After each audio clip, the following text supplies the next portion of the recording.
किसी जमाने में एक गरीब आदमी था जो खून पसीना एक करके काम करता था, मगर फिर भी जैसे का तैसा गरीब ही रहता था।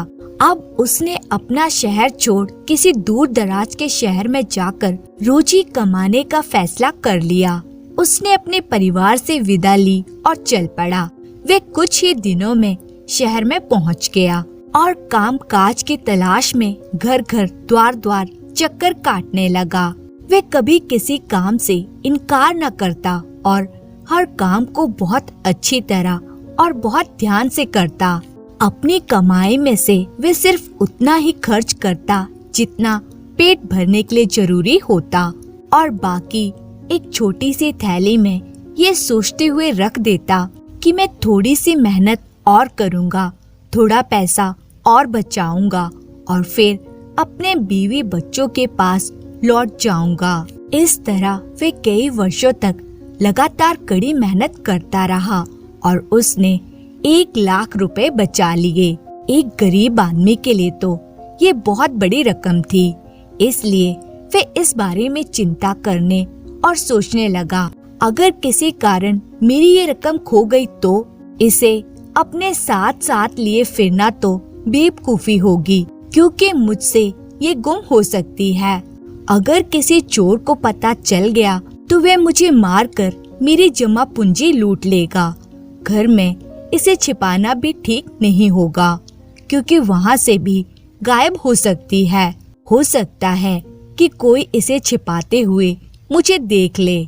बहुत से बदमाश और बुरे लोग इस दुनिया में हैं और मैं अपने पैसों से हाथ धो बैठूंगा और मुझे खाली हाथ ही घर लौटना पड़ेगा। उसके दिमाग में इस तरह के ख्याल आते रहते और उसके समझ में नहीं आता था कि वे क्या करे। आखिरकार उसने तय कर लिया कि वह अपने 1,00,000 रुपए उस शहर के मशहूर साहूकार के पास रख देगा। उस शहर के लोग कहते हैं कि वे ईमानदार और नेक आदमी है। गरीब आदमी ने मन ही मन सोचा, मेरी रकम उसके पास सुरक्षित रहेगी। जब मैं अपने घर लौटने की सोचूंगा तो उससे ये रकम ले लूंगा।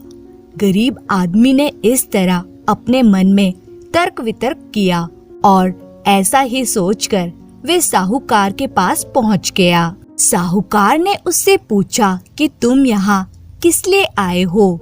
गरीब आदमी ने जवाब दिया, साहूकार जी, मैं अपनी रकम आपके पास अमानत के तौर पर रखना चाहता हूँ। इससे बेहतर जगह मुझे कोई नहीं सूझती। जब तक मैं इस शहर में रहता और काम करता हूँ, तब तक मेहरबानी कर ये रकम अपने पास रख लें। साहूकार ने थैली ली और बहुत गंभीर होकर बोला, मैं खुशी से ऐसा करने को तैयार हूँ। अपनी रकम सुरक्षित रखने के लिए तुम्हें इससे बेहतर जगह नहीं मिल सकती थी। गरीब आदमी चला गया और साहूकार ने रकम गिनकर एक बड़ी सी तिजोरी में रख दी। कुछ समय बाद गरीब आदमी ने अपने घर जाने की सोची। वे साहूकार के पास गया और बोला, साहूकार जी, मुझे मेरी रकम लौटा दीजिए, क्योंकि कल मैं इस शहर से जा रहा हूँ।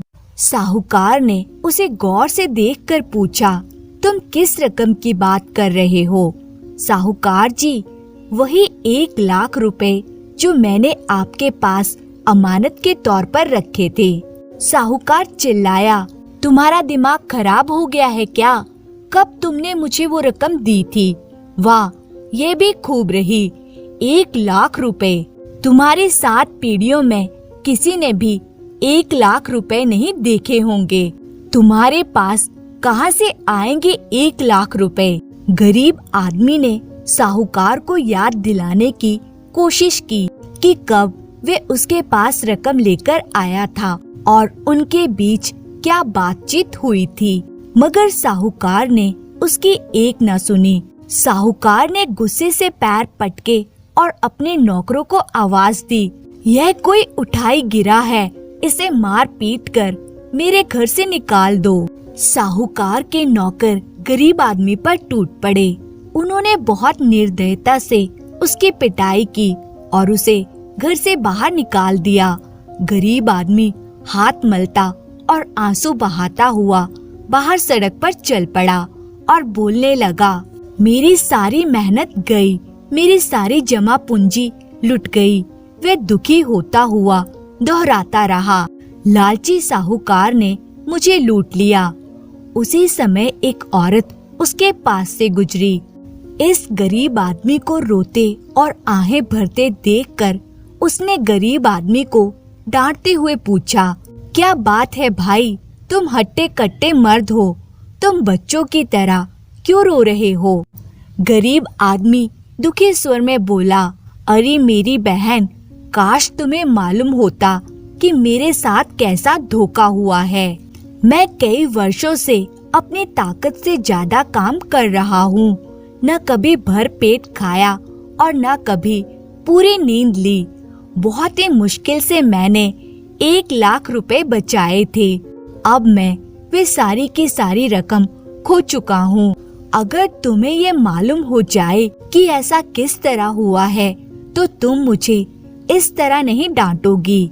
उस औरत ने कहा, अच्छा बताओ तुम्हारे साथ क्या हुआ है? गरीब आदमी ने विस्तार पूर्वक उसे सारी बात बता दी कि किस तरह से साहूकार ने उसे धोखा दिया है और इस शहर के लोग कहते हैं कि साहूकार नेक और ईमानदार आदमी है। उस औरत ने बहुत हमदर्दी से उसकी बात सुनी और बोली, इस तरह दुखी नहीं होते हैं भाई, अभी बात हाथ से निकली नहीं है, तुम मेरे साथ चलो, मैं कोई तरकीब सोच लूंगी। गरीब आदमी उस औरत के घर गया।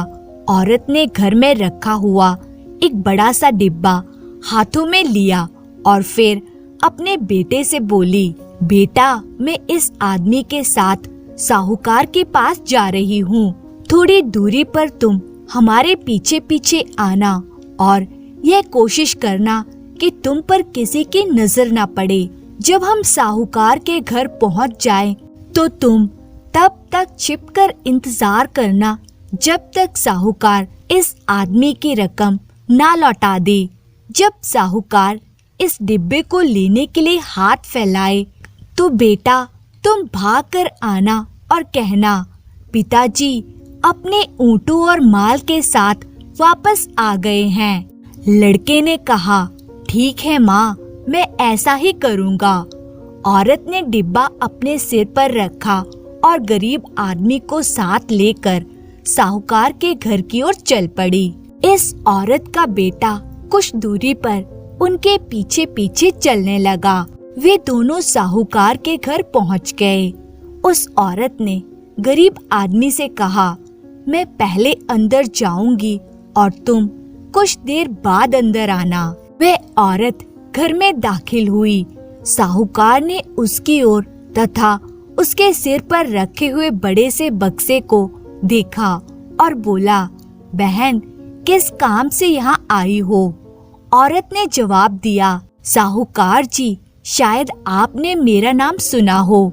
मैं अमीर सौदागर रहीम की बीबी हूँ। मेरा शौहर अपना कारवा लेकर दूर दराज के देशों में गया है, जाने वे कब लौटे। मैं पिछली कई रातों से चैन की नींद नहीं सो पाई हूँ। चोर हमारे घर के इर्द गिर्द चक्कर काटा करते हैं और यकीनन वे हमें लूट लेना चाहते हैं। इस डिब्बे में हमारा सारा रुपया, सोना और हीरे जवाहरात हैं। ये बहुत भारी है और मैं इसे बड़ी मुश्किल से उठाकर यहाँ लाई हूँ। मैं चाहती हूँ कि आप इसे अपने पास हिफाजत से रख लें। जब मेरा शौहर लौट आएगा तो वह खुद इसे लेने आ जाएगा। साहूकार ने डिब्बे को उठाकर देखा।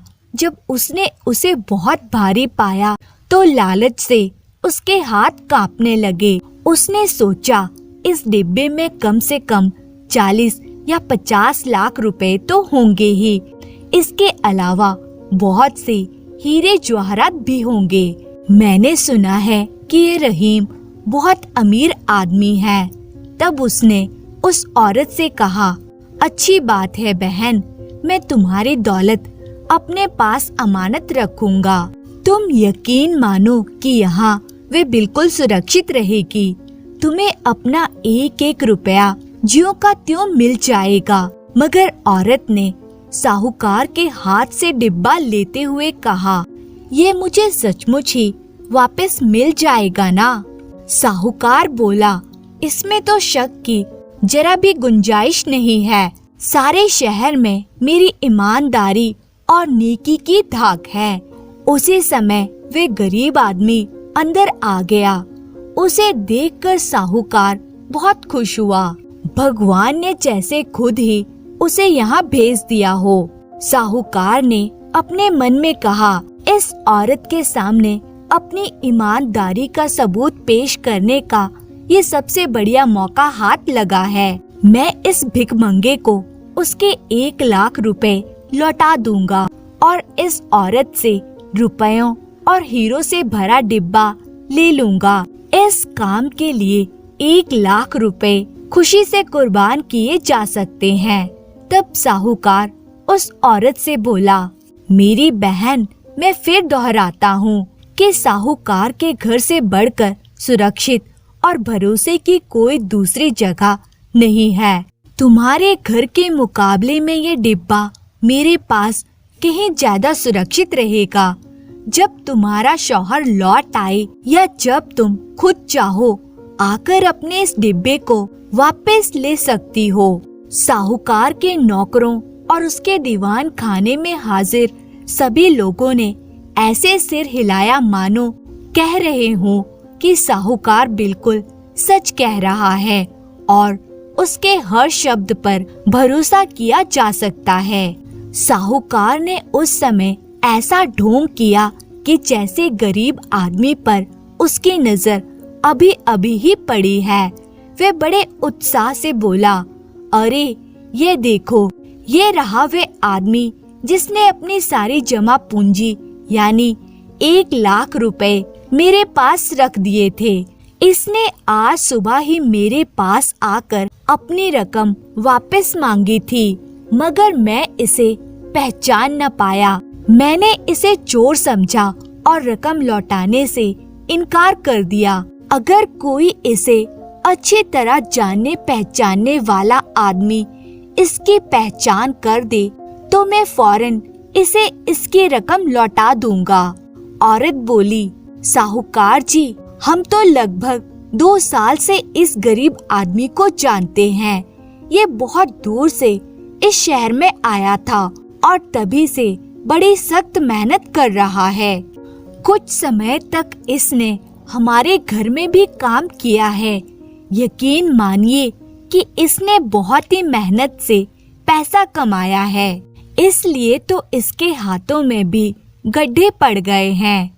साहूकार ने होठों पर बहुत ही मधुर मुस्कान लाते हुए कहा, तो तुम इस आदमी को जानती हो? तब तो देर करने में कोई तुक ही नहीं बनता है। मेरे भाई, मेरे पास आकर अपने 1 लाख रुपए ले लो। जल्दी करो। साहूकार ने अपनी तिजोरी खोली, उसमें से कुछ रकम निकाली और 1 लाख रुपए गिनकर बड़े दिखावे के साथ गरीब आदमी को वापस लौटा दिए। हाँ तो बहन, अब तो तुम्हें यकीन हो गया होगा कि लोगों की दौलत मेरे पास कैसे सुरक्षित रहती है और कैसे मैं उसे उनके मालिकों को लौटा देता हूँ। साहूकार ने जल्दी से कहा, अब तुम डिब्बा मेरे पास छोड़कर चैन से घर जा सकती हो। और उसने डिब्बे के लिए अपने हाथ फैला दिए। इसी वक्त उस औरत का बेटा गली से दौड़ता हुआ आया और उसे पुकारते हुए बोला, माँ, जल्दी से घर चलो, पिताजी अपने ऊंट और माल लेकर घर आ गए हैं और तुम्हारा इंतजार कर रहे हैं। अच्छा, ये बात है। अब जब मेरे शौहर लौट आए हैं तो मुझे चोरों का बिल्कुल डर नहीं है। उस औरत ने हंसकर कहा, मेरे शौहर साहूकार के बिना ही अपनी दौलत की देखभाल कर लेंगे। इतना कहकर उस औरत ने अपना डिब्बा वापस लिया उसे सिर पर रखा और गरीब आदमी के साथ साहूकार के घर से बाहर आ गई। वे औरत गरीब आदमी से बोली, मेरे भाई, इंसान को मायूस कभी नहीं होना चाहिए। याद रखो कि दुनिया में ऐसा कोई मक्कार और चालाक आदमी नहीं है जिसकी मक्कारी और चालाकी हमेशा कारगर हो सके। अब तुम अपने घर जाकर चैन की बंसी बजाओ। बहुत भटक लिए अजनबी इलाके में अपने खून पसीने की कमाई को खर्च करो और खूब मौज करो। उस औरत और गरीब आदमी ने एक दूसरे से विदा ली और अपनी अपनी राह चल दिए। अब साहूकार गुस्से से आग बबूला हो उठा। वे अपने पांव पटकने लगा। गुस्से और निराशा के मारे उसका बहुत बुरा हाल था। उफ, किस्मत फूट गई। हाय, बेड़ा गर्क हो गया। वे गुस्से में बार बार यही दोहराता रहा। बुरा हो कमबख्त रहीम सौदागर का, उसे भी इसी वक्त आना था। 1 घंटा, सिर्फ 1 घंटा देरी से आ जाता तो उसका क्या जाता। तब सारा किस्सा खत्म हो गया होता। दौलत से भरा हुआ डिब्बा मेरा हो चुका होता। मेरी दौलत कई गुना बढ़ गई होती। मेरी तिजोरी ऊपर तक भर गई होती। हाय, मैं क्या करूं? मेरी किस्मत दगा दे गई। हाय, मेरी फूटी किस्मत। धन्यवाद।